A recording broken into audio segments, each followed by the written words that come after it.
दुसरा दिवस तुमच्यासारखाच मी पण एक्सायटेड होतो.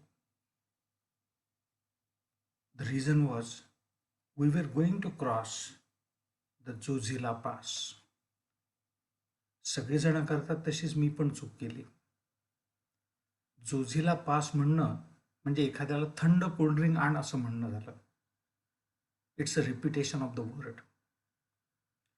The reason is Zoji La means ला मीन्स पास. जोझीचा अर्थ आहे हिमझंझावात.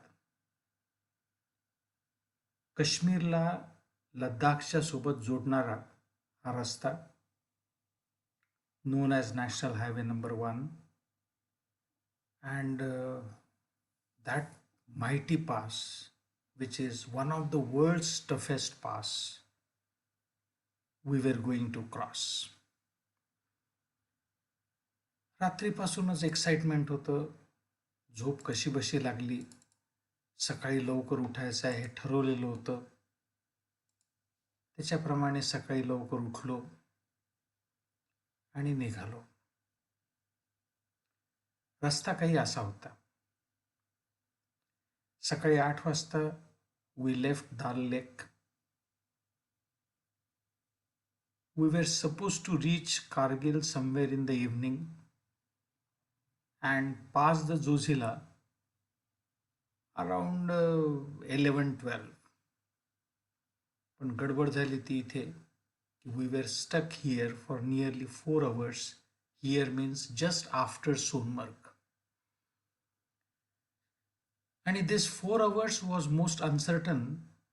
The reason was there were some co-passengers. They were waiting from yesterday. And whether the road will open or not, we were not knowing. Why to show you the map only? Let me show you from the beginning itself. This is Zozila, one of the most dangerous and critical. On one side, a deep valley of 1000 feet or so, and on other side, the hillside is coming towards you, it is bending on you. Next to this Zozila, we have Dras, ज्याच्यावरती वॉरच्या दरम्यान, कारगिल वॉरच्या दरम्यान तोफगोळे पडले होते. And it is coldest place in the world where the human stay. सकाळ झाली होती. हाऊसबोटमधून आम्ही उठलो. सकाळी सकाळी बाहेर आलो. अजूनही उजाडायचं बाकीच होतं, पण मनातल्या धगधकीने भीतीने आपोआपच जाग आली. जाग आल्यानंतर समोर असं काहीतरी दिसत होतं. पहाटेचे काही शिकारे हे भाजी घेऊन तर कोणी चहा घेऊन त्यांच्या विक्रीला निघाले होते. त्यांचा दिवस सुरू झाला होता. थोड्या वेळाने चांगलं उजाडलं. This is the way how it was seen. हे इथे शंकराचार्य मंदिर आणि this particular clear cut reflection one can see a wonderful. It is just like a mirror. Very calm quiet Dal lake. प्रसन्न वाटत होतं. झोप डोळ्यात दिसत होती. पण न्यूझीलंडच्या अंगणात आम्ही होतो. समोर शिकाऱ्यांचं जाणं येणं चालू झालं होतं. Co travellers got up. मिनलताई, अलकाताई. So I shoot for them. As a return gift, they also had one photo of mine. Then some more people got up. मग त्या सगळ्यांचे काही फोटो काढले आणि आम्ही निघालो. निघायच्या आधी सगळं सामान शिकारामधलं काढून, हाऊसबोटीतलं काढून घेतलं होतं. आता आम्ही या ठिकाणी पुन्हा येणार नव्हतो. ट्रॅव्हलर निघाली, but I don't know why. In the morning, some few obstacles were coming continuously. The police were asking us not to go by this road, go by this road. आगे तो लॉकडाउन है, क्या करोगे जाकर, and such particular words were there. But even then, we tried to find our way and we got onto road, main road. Main road लगते ही right hand side में बहुत खिल खिल आवाज करती हुई एक नदी नीचे की तरफ बह रही थी और हम ऊपर चढ़ रहे थे. Means the flow was down the stream and we were going up the stream, obviously by road, and the river was flowing in the valley. Valley was quite shallow. We were able to see the river. We were able to hear the river. बहुत आवाज करते हुए वो जा रही थी, पानी बहुत ज़्यादा था. And this is the way how we were able to see it. Journey was something like this.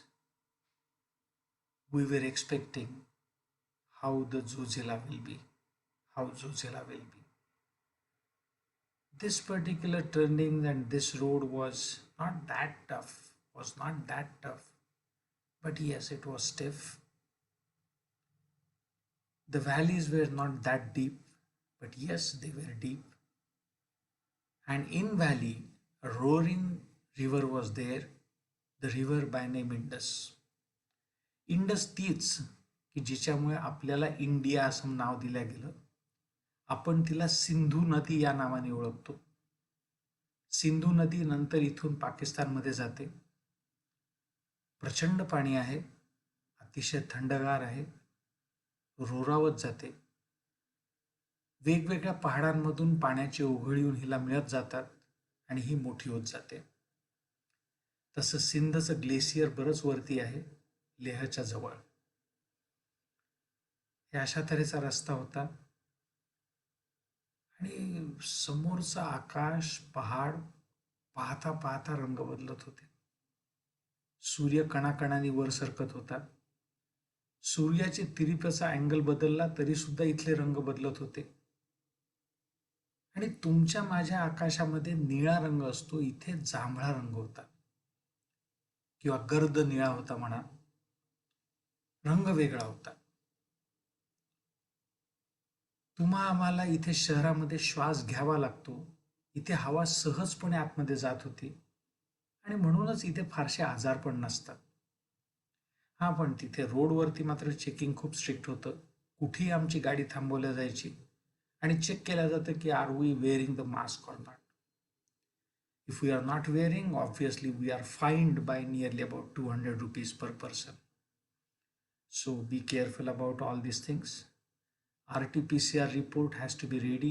Any police have authority to check that report. 2 vaccines are not valid over there. RT-PCR report is essential. हे पहा, इथला पहाड आणि याच्या आधीचा पहाड, difference you can see. आणि हे जे बाजूला लावलेले इलेक्ट्रिकचे खांब आहेत, या पर्वतराजींमध्ये हे पृथ्वीच्या छाताडात रोवलेले खांब वाटत नाही, हे कुठेतरी अशा काड्या उभ्या केल्यासारखं असं वाटतं. खुजेपणाची जाणीव हा नेहमीच आम्हाला करून देतो. The powerful flow of Sindhu नदी we can understand by one of the next small video where the sound is there. We were now approaching the Sonamarg. सोनमर्गला जात असताना एक छोटीशी जागा लागली. त्या जागेवरती असं वाटलं की इथे खूप छान फोटो येतील, थोडंसं थांबा ना प्लीज, ड्रायव्हरला विनंती केली. He accepted our request and we awaited. This is the mighty roaring river which I said some few moments before, Indus. आणि मला उगाच असं वाटतं बरं की समुद्राच्या काठावरती आम्ही असलो तरी आमची पटकन तंद्री लागते. रोरावणारी नदी असली तरी सुद्धा आम्हाला एकदम तिचा आवाज ऐकत बसावा असं वाटतो. याचं कारण कुठेतरी आमच्या DNA ला कदाचित हे माहिती असेल की पहिला एक पेशीय जीव हा पाण्यामध्ये जन्माला. पाण्याची नाळ तुटत नाही, किंवा माहिती नाही कोणाला तो आवडतही नसेल, but it's mesmerising at least for me. आणि या ठिकाणी तर फेसाळ पाणी प्रचंड वेगाने वाहणारं, दगडांना तुळतुळीत बनवणारं, प्रचंड थंड. आणि हे थंड पाणी बर्फाच्या याच्यामध्ये गेल्यानंतर ज्याला गोठतं त्याला बर्फाला सुद्धा तडकाला लावणारं, because anomalous behavior of water. It expands from 4 to 0, and that's why it happens. Anyway, fine. So this particular mighty flow is there. या ठिकाणी दिसतं असं की आजूबाजूच्या पहाडांमधून पाणी येऊन राहिलेलं आहे. लक्षात येणारी गोष्ट असते. थोडंसं या ठिकाणी आम्ही थांबलो. थांबल्यावर तिथे काही फोटो काढले. फोटो काढत असताना एक दगड होता, त्या दगडावरती चढलो. बाकीचे लोक आले, सगळ्यांनीच ग्रुपनी पण फोटो काढले. नदी प्रचंड वेगाने वाहतच होती.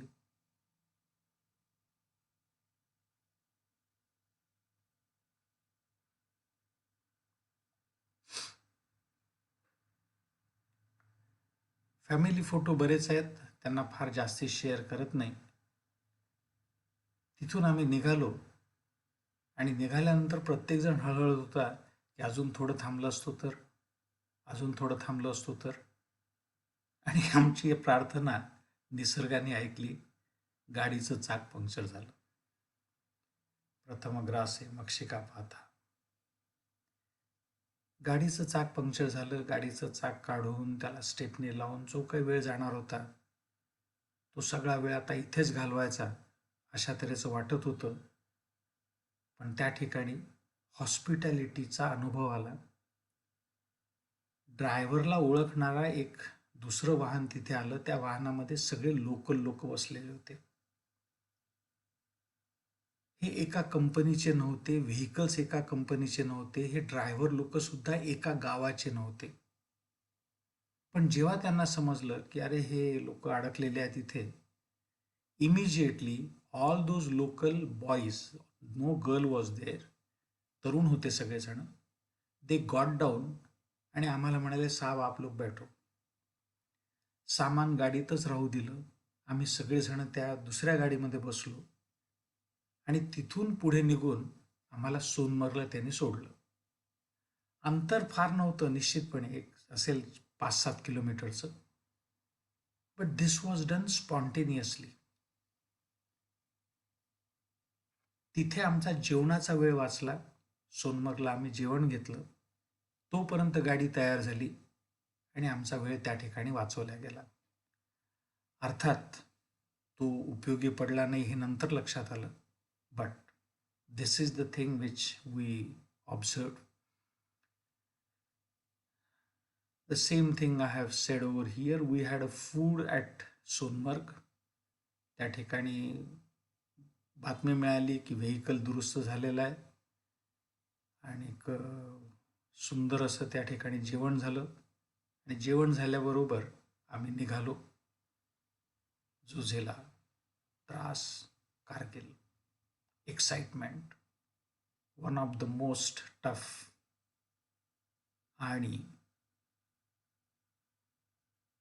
समोर ब्लॉक होता. साधारणतः 1,500 गाड्या एका लाईनीमध्ये उभ्या होत्या. त्याच्यात काही गाड्या या रात्रीपासून म्हणजे कालपासून थांबलेल्या होत्या आणि रस्ता बंद होता. तिथे एक पार्किंग सारखी पण जागा होती. त्या जागेमध्ये आम्ही जाऊन आमची गाडी लावली आणि वाट पाहायला सुरुवात झाली. 1 तास, 2 तास, 3 तास. मागे जावं, सोनमर्गला जाता येत होतं. पण उद्याला तरी हा उघडेल का आणि उद्याला ही लाईन किती मोठी होईल, त्या लाईनमध्ये आपली जागा कोणती असेल, हा सगळाच प्रश्न तिथे असतो. आणि जसे काल रात्रीपासून लोक मुक्काम करून होते तसाच मुक्काम आम्ही पण टाकला आणि we were waiting that when the road will open up. Suddenly we got down, realize that we have ample amount of time. मग दगडाचे फोटो काढ, गवताचे फोटो काढ, गाडीच्या टायरचे फोटो काढ, असले प्रकार करत बसलो. दगडाचे फोटो काढत असताना लक्षात आलं की हा दगड बराचसा नदीच्या काठावरती समुद्राच्या तळापाशी असलेल्यासारखा दिसतो. आम्ही याला गारगोटीचा दगड म्हणतो. But this was there. This is the waiting lounge. पण इथेही आभाळ आणि निसर्ग हा भारून टाकणारच होता.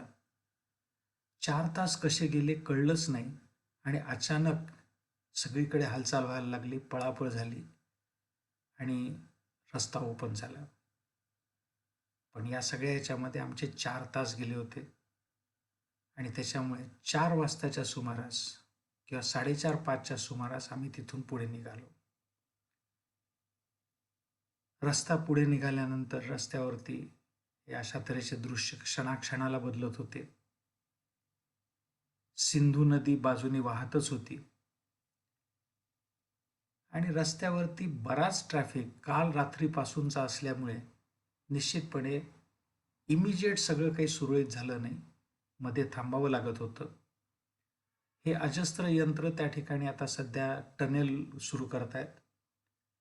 हा टनेल या प्रवासाचा वेळ हा साधारणतः 3 तासांनी कमी करेल. आणि we started for the most furious Zojila. पण अंधाराने आमच्या भीतीला पूर्णपणे झाकून टाकलं.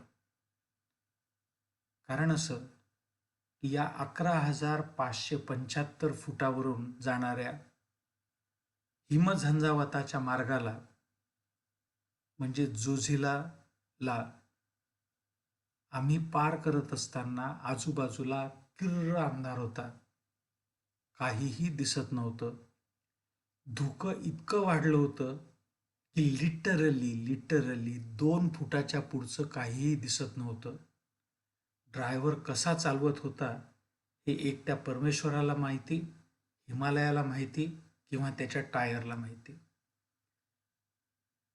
ते सगळं काही कॅमेरामध्ये येऊच शकत नव्हतं. पण एक जाणवत होतं की उजव्या हाताला प्रचंड मोठी दरी आहे, डाव्या हाताला पहाड अंगावरती येत आहेत आणि अशा परिस्थितीमध्ये जोझिला पार करायचा प्रयत्न करत होतो. रस्त्यामध्ये वारंवार असं थांबवलं जात होतं कारण की तिकडचा पण गर्दी इकडे येत होती, इकडची गर्दी तिकडे जात होती. मध्येच कोणाला तरी टेम्पटेशन झालं की तो मध्ये टाकत होता आणि मध्ये गाडी टाकल्यानंतर सगळं काही पुन्हा अडत होतं. शिस्त बाळगली नाही तर अडचणी येतातच. त्या आम्हालाही येत होत्या, सगळ्यांनाच येत होत्या. अडचणी या अशा लोकांमुळे होत्या.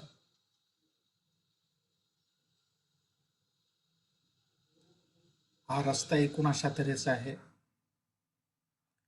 आणि रात्रीच्या अंधारामध्ये आम्ही हे असं गेलो. हा रस्ता जोझिला.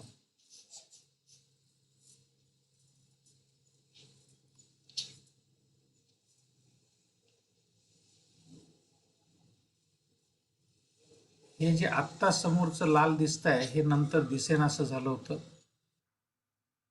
आणि we were not able to see anything. या ठिकाणी ही खाई किती खोल आहे याचा अंदाज तुम्हाला येऊ शकेल.